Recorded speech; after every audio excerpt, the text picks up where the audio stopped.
TRS working president KTR పై MLC Addanki Dayakar తీవ్ర విమర్శలు గుప్పించారు. దొంగే దొంగ దొంగ అని అరవడం తమాషాగా ఉందని అన్నారు దయాకర్. బీఆర్ఎస్ హయాంలో పారిశ్రామిక భూములను కేటీఆర్ ఆయన బినామీలు ఇక బీఆర్ఎస్ ఎమ్మెల్యేలు అప్పనంగా దక్కించుకున్నారని అన్నారు.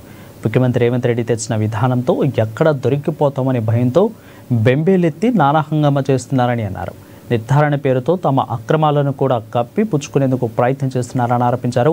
ఇక బాలానగర్, పటాన్చెరు, నాచారం, మౌలాలి, రాజేంద్ర నగర్, వనస్థలిపురం, హఫీజ్పేట ఇలా అనేక ప్రాంతాలలోని పారిశ్రామిక వాడలోని భూములను అగ్గువకు కొట్టేసి ల్యాండ్ బ్యాంకులకు చేసుకున్న కేటీఆర్ వారి బినామీలో హడావిడి చేస్తుంటే నిజం చెప్పులు తొడికెళ్ళే ముందే అబద్ధం చుట్టి వచ్చినట్లు ఉందని ఎద్దేవా చేశారు.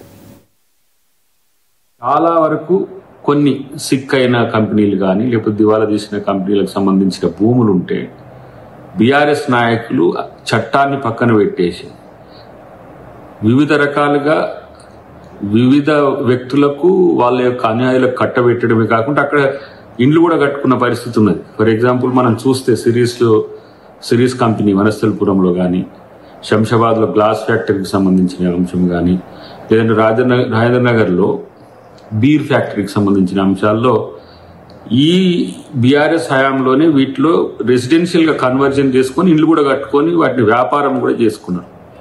అయితే ఈ విషయంలో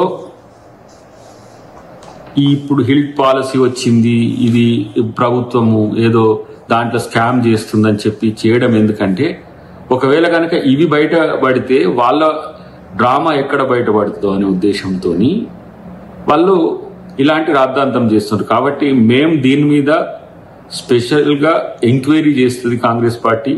డెఫినెట్గా అది ముఖ్యమంత్రి గారికి కూడా ఒక నివేదిక ఇస్తాం.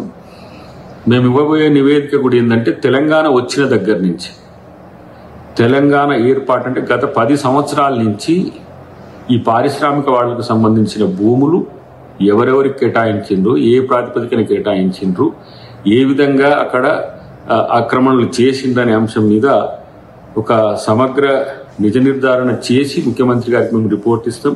ముఖ్యమంత్రి గారికి కూడా మా విన్నపం ఏముంది అని అంటే ఇలాంటి వాటి పట్ల ఇలాంటి దొంగల్ని వదిలేయాల్సిన అవసరం ఏందనే విషయంలో ఈరోజు కాంగ్రెస్ పార్టీగా మేము ఆలోచిస్తున్నాం.